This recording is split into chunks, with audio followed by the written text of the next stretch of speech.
Assalamualaikum warahmatullahi wabarakatuh. Bertemu kembali bersama Sugiman Jambi Channel. Hari ini kita trip aplikasi pupuk KCL ya teman-teman, di sawit masih TBM 1 ini. Jadi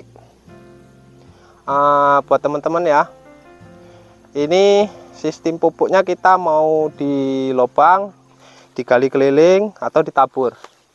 Ada 3 versi ini ya.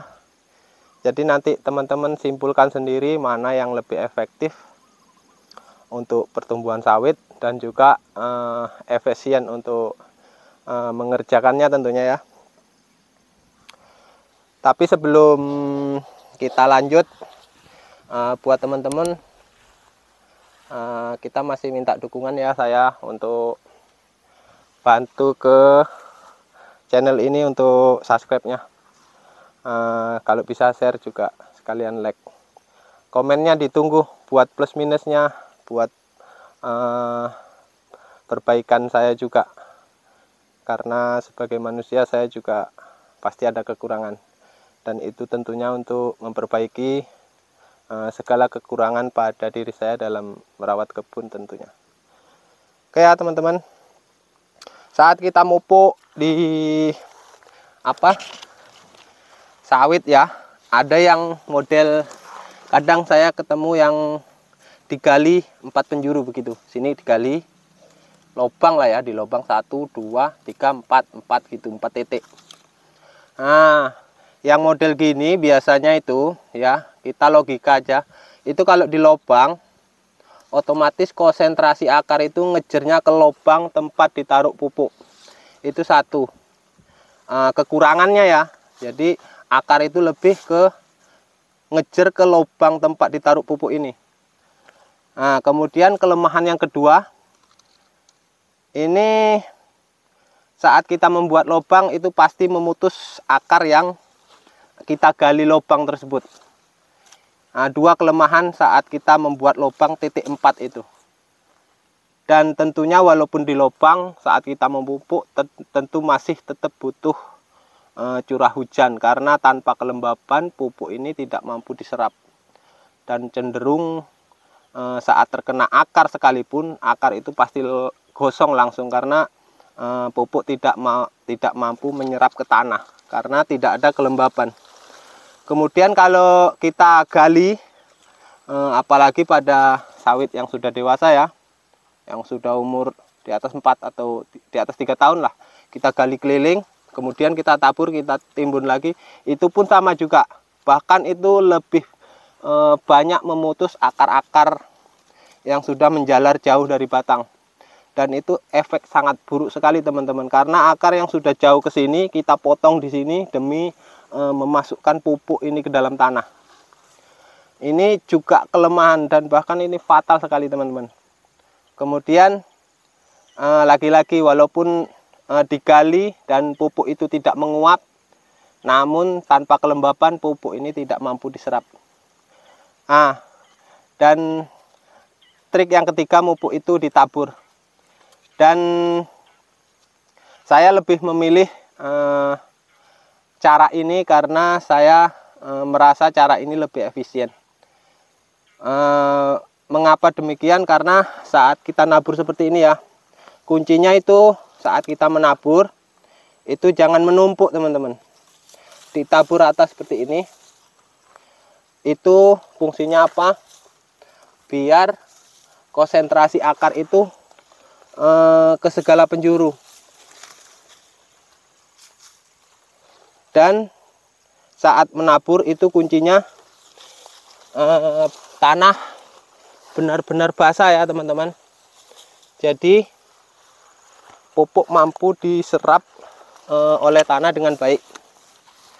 Kemudian untuk sawit yang masih kecil seperti ini, yang perlu diperhatikan yaitu selain pupuk tidak boleh menumpuk, pupuk ini jangan sampai mengenai daun seperti ini.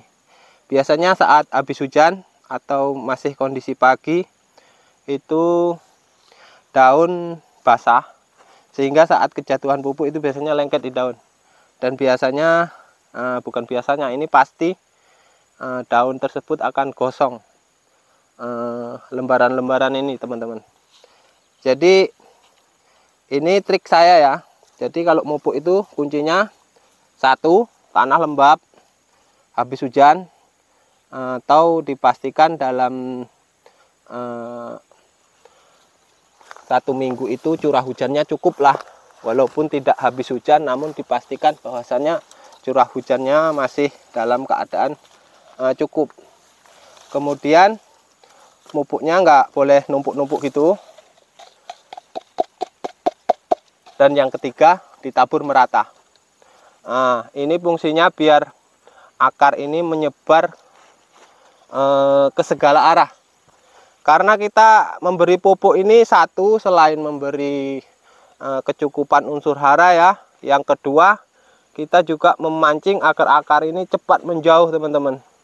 Karena di sana itu, di rumpukan sana itu banyak organiknya teman-teman.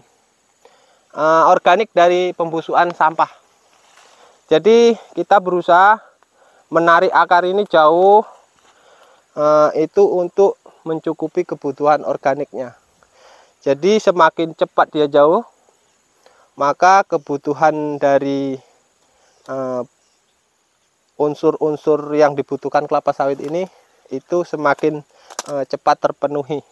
Walaupun kita tidak memberi pupuk organik seperti kotoran hewan, tangkos atau yang lain, namun apabila dia akarnya sudah jauh dan menemukan sampah-sampah yang membusuk, itu sudah bisa menggantikan dari kekurangan organik yang dibutuhkan oleh kelapa sawit ini ya teman-teman. Oke ya, buat teman-teman, jadi semoga video ini bermanfaat tentunya ya. Mau pupuk ditabur, di lubang atau digali keliling, itu memang pilihan kita teman-teman. Saya tidak memponis itu yang bagus atau ini yang jelek atau sebaliknya, namun kita menilai sendiri ya plus minusnya. Jadi kalau ditabur ini memang ada potensi menguap, apalagi pupuk yang mengandung amonia seperti urea. Namun apabila kita mengaplikasikannya tepat waktu, kelembaban cukup, maka potensi menguap tadi akan mengecil. Jadi potensi menguapnya itu akan tipis sekali apabila tanahnya basah, karena apabila kita taburkan langsung diserap oleh tanah. Oke ya, semoga video ini bermanfaat buat teman-teman semuanya. Semoga teman-teman makin hebat nanam berkebunnya, makin pinter, sawitnya tambah subur-subur, dan yang sudah panen buahnya semakin banyak. Semoga video ini bermanfaat. Saya akhiri. Wassalamualaikum warahmatullahi wabarakatuh.